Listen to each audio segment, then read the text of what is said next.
আসসালামুআলাইকুম বন্ধুরা, আমি আকাশ আছি আপনাদের সাথে। Welcome to the Tech Bite. বন্ধুরা, ওপ্পোর মিড রেঞ্জের ফোন ওপ্পো A5 এর সাকসেসরের পর এখন ওপ্পো লঞ্চ করতে যাচ্ছে তাদের আরও একটি নতুন মিড রেঞ্জের ফোন ওপ্পো A7। আজকের ভিডিওতে আমরা এই ফোনটি নিয়ে আলোচনা করব এবং জানবো ফোনটির মধ্যে কী কী ফিচার থাকতে পারে, ফোনটির প্রাইস বাংলাদেশে কত হতে পারে এবং ফোনটিকে কবে নাগাদ লঞ্চ করা হতে পারে। তো বন্ধুরা, ওপ্পো A7 সম্পর্কে সকল তথ্য জানতে হলে অবশ্যই পুরো ভিডিওটির সাথেই থাকুন। শুরুতে আমরা ফোনটির ডিজাইন নিয়ে কথা বলবো। ওপ্পো A7 এর ডিজাইন অনেকটাই ওপ্পো F9 এর মতো করা হবে, কারণ ফোনটির সামনে দেওয়া হবে একটি ওয়াটার ড্রপ নয়েজ ডিসপ্লে এবং ফোনটির রিয়ারে থাকবে দুটি ক্যামেরা, যেমনটা আমরা ওপ্পো F9 এর মধ্যে দেখেছিলাম। বন্ধুরা, ডিজাইনের দিক থেকে ওপ্পো F9 এবং A7 এর মধ্যে কোনো পার্থক্যই খুঁজে পাওয়া যাবে না। ফোনটিতে 6.2 ইঞ্চের LCD ডিসপ্লে দেওয়া হবে, যেটির রেজলিউশন হবে 720x1520 পিক্সেল। বন্ধুরা, ফোনটির ডিসপ্লের মধ্যে বেজেলের পরিমাণ অনেকটাই কম থাকবে।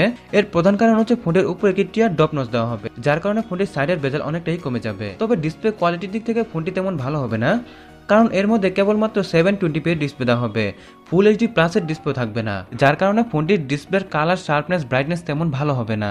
হার্ডওয়্যারের কথা বলে ফোনটি যেহেতু ওপ্পোর মিড রেঞ্জের ফোন, তাই ফোনটিতে স্ন্যাপড্রাগন 450 এর প্রসেসর দেওয়া হবে, সাথে 3GB ও 4GB র্যামের সাপোর্ট থাকবে এবং ফোনটির মধ্যে অপারেটিং সিস্টেম হিসেবে ওপ্পোর নিজস্ব কালার ওএসের অপারেটিং সিস্টেম দেওয়া হবে।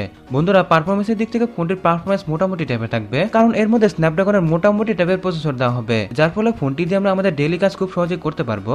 তবে ফোনটি দিয়ে মাল্টিটাস্কিং এবং গেম খেলার সময় কিছুটা সমস্যা হতে পারে, কারণ এর মধ্যে তেমন পাওয়ারফুল প্রসেসর দেওয়া হয়নি। ফোনটির মধ্যে ব্যাটারি দেওয়া হবে 4230 mAh এর, যেটি থেকে আমরা যারা নর্মাল ইউজার আছি তারা 10 থেকে 12 ঘন্টার মতো ব্যাটারি ব্যাকআপ পাবো, এবং আমরা যারা হেভি ইউজার আছি তারা ফোনটি থেকে 8 থেকে 10 ঘন্টার মতো ব্যাটারি ব্যাকআপ পাবো। সাথে ফোনটির মধ্যে ভুক চার্জিং এর অপশনও দেওয়া হতে পারে, যেটি দিয়ে আমরা ফোনটিকে খুব তাড়াতাড়ি চার্জও করে ফেলতে পারবো। তাই ব্যাটারি ব্যাকআপ নিয়ে ফোনটিতে কোনো সমস্যাই থাকবে না। এখন আমরা ফোনটির ক্যামেরা নিয়ে কথা বলবো। ওপ্পো A7 ফোনটির রিয়ারে দুটি ক্যামেরা দেওয়া হবে। দুটি ক্যামেরার একটি হবে 13 মেগাপিক্সেলের এবং অপরটি হবে 2 মেগাপিক্সেলের। এর সাথে ফোনটির ফ্রন্টে দেওয়া হবে 16 মেগাপিক্সেলের সেলফি ক্যামেরা। বন্ধুরা, ওপ্পো সবসময় তাদের ফোনগুলোর ক্যামেরাকে বেশি ফোকাস করে থাকে, তাই এই ফোনটি তো এর ব্যতিক্রম কিছু ঘটবে না।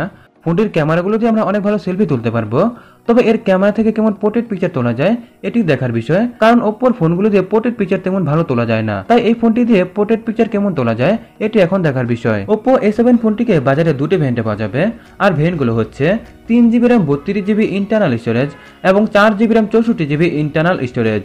এর সাথে ফোনটিকে বাজারে দুটি কালারে পাওয়া যাবে। কালারগুলো হচ্ছে গ্লেরিং গোল্ড এবং গ্লেজ ব্লু। প্রাইসিং এর কথা বললে ওপ্পো A5 ফোনটিকে বাংলাদেশের বাজারে 15 থেকে 20,000 টাকার মধ্যে পাওয়া যাচ্ছিল, তাই এই ফোনটির প্রাইস বাংলাদেশে 15 থেকে 20,000 টাকার মধ্যেই হবে। আর ফোনটিকে আগামী 22 নভেম্বর চায়নাতে লঞ্চ করা হবে। সো যদি ফোনটিকে 22 তারিখে লঞ্চ করা হয় তাহলে ফোনটি বাংলাদেশে 1 মাসের মধ্যে এসে যাবে। সো বন্ধুরা, ওপ্পো A7 ফোনটি নিয়ে এ সকল কিছু ছিল আজকের ভিডিওতে। ফোনটি নিয়ে আপনাদের মতামত কি অবশ্যই আমাকে কমেন্ট বক্সে জানাবেন। আজকের মতো এখানেই বিদায় নিচ্ছি।